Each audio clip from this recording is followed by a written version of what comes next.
Every hour on your trading charts past your first 30 minutes is costing you money. That is real trading losses.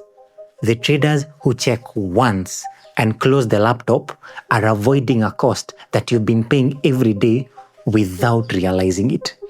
And tomorrow night, you will sit down at those charts again, still convinced that more time is the answer.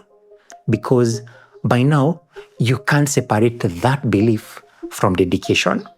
By the end of this video, you'll have the single filter that separates the trading hours building your account from the ones that are draining it. A trader who checks charts once a day would typically make more money than a trader who watches them for 8 hours, trading the same market, same setups across the same month. Eliud Kipchoge holds the marathon world record. He's one of the fastest distance runners alive, and he spends most of his training week running so slowly it looks almost embarrassing. His easy days are easy because his coach knows something most runners get wrong. The extra effort on recovery days does not build speed. It steals from the hard sessions where speed actually matters. Runners who push every single day break down. But Kipchoge is fresh on race day because he refused to perform on days that did not count.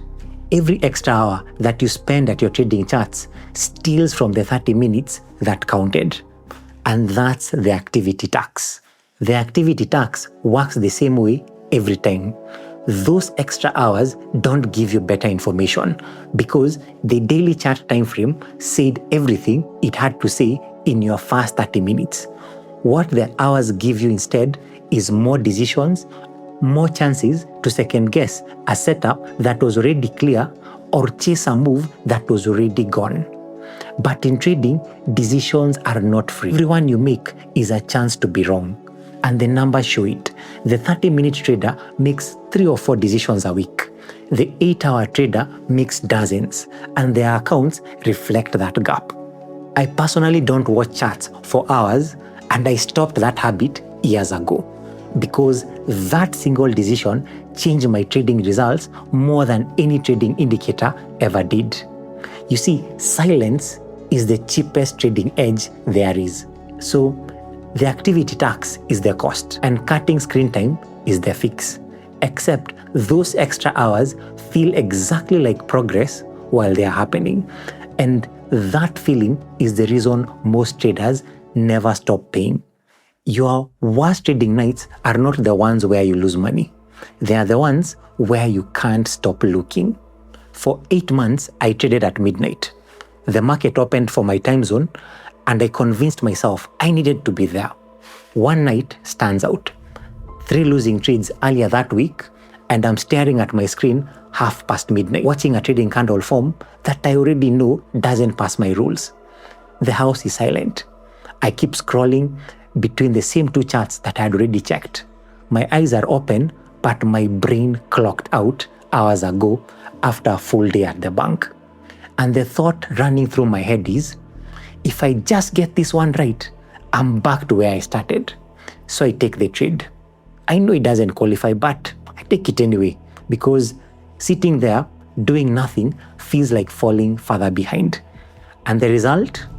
A 20% win rate, and I lost 11% of my account in 8 months. I was generating decisions at the worst possible hour of the day and calling every single one of them dedication. Each of those midnight sessions felt like commitment, but there was something else entirely. Each extra hour was adding decisions I wasn't equipped to make. That is decision debt. It's like money you owe.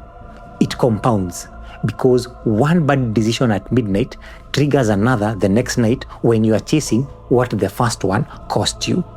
And one of them will probably cost you money this week if you are not careful. That's the tax. You paid it without ever placing a trade. But the fix was simpler than a new indicator or a better strategy. I subtracted the hours generating bad decisions and kept the one window where attention still had value. And the activity tax stopped compounding the moment the feed stopped. Those first 30-minute morning sessions were tough. I checked the daily charts and placed one pending order, then closed the laptop.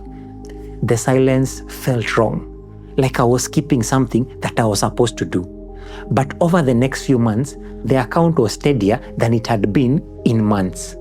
Decision debt compounds across every trading account the same way. The more hours you spend, the more decisions you generate. But every one of those extra decisions feel like progress. And that's the trap. The 8-hour trader feels busier and more engaged. But busy and profitable are different animals. The trading industry sells screen time as dedication. I see it differently. More hours just means more chances to interfere with a trading process that worked before you touched it. There is a story left in this video about a dancer who made millions from the market by making it physically impossible to watch his own trades. That activity tax has a specific shape in your trading account, and it's probably different from one trader to another. For some traders, the biggest damage comes from extra screen time and the decision debt it creates. But for others, the real bleed comes from somewhere they've never even looked. They could fix every screen time habit tonight and still lose money. The question is, which leak is costing you the most? And misdiagnosing yours means months fixing the wrong problem, which is what the 3-minute diagnostic quiz in the description below identifies before you waste that time. It's called Why Am I Still Losing Money Trading? And it ranks where your account is most exposed. Check it out with the link below. So decision debt explains why more hours lead to worse results. But knowing that doesn't show you what the winning side looks like. What does a trading career built around 30 quiet minutes actually look like from the inside? Your limited trading time feels like a disadvantage, but one trader made millions specifically because he could not watch the market. 𝑀𝒊𝒔𝒄𝒎𝒆𝒓 was a professional dancer touring the world in the 1950s. He had no office, no screen, and no way to watch prices during the day. The only numbers he got arrived by telegram, sometimes a week old, wherever his tour had taken him. So he built a system that only needed those delayed numbers to make decisions. He bought when a stock broke above its recent range and sold when it dropped below. Clean rules and no way to interfere once the order was placed. He made over $2 million in about 18 months. But the real proof came later. 𝒊𝒔𝒄𝒎𝒆𝒓 settled in New York for a period, and for the first time, he could watch prices move in real time from a brokerage office. Same trader with the same system and in the same market. And the only thing that had changed was access. He was overtrading and second-guessing entries his system had already approved, based on movements his Telegram-based self would never have seen. So he left New York and went back to his Telegrams, and the profits returned. Your 30-minute window after work is the architecture that makes a rules-based approach actually survive contact with your emotions. The moment 𝒊𝒔𝒄𝒎𝒆 could see everything, he started solving problems that did not exist. That's the quiet edge, and you already have it built into your schedule. The 8-hour trader and the 30-minute trader are doing two completely different activities. The activity tax already showed you why.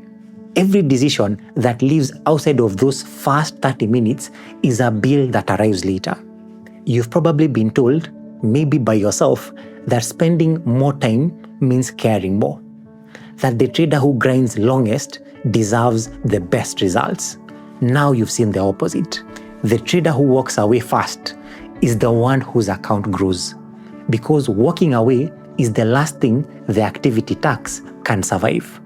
I believe trading was never meant to take more than 30 minutes. If your approach demands more than that, the approach is the problem, and your schedule is already built for this. If you've been the 8-hour trader and wondered why the results don't match the effort, you are overtrained. That's the same answer Kipchoge and 𝒊𝒔𝒄𝒎𝒆 already found. The quiet is the edge, and you already own it. Those extra hours were answering a question you don't have an answer to yet. That is, am I done or am I quitting early? You have probably felt it. That question is already open. Tomorrow, you'll close the laptop after 30 minutes, and that question keeps you standing there. The trading checklist that separates done from still looking is what this next video builds. And every quiet routine runs on one. So see you in that video.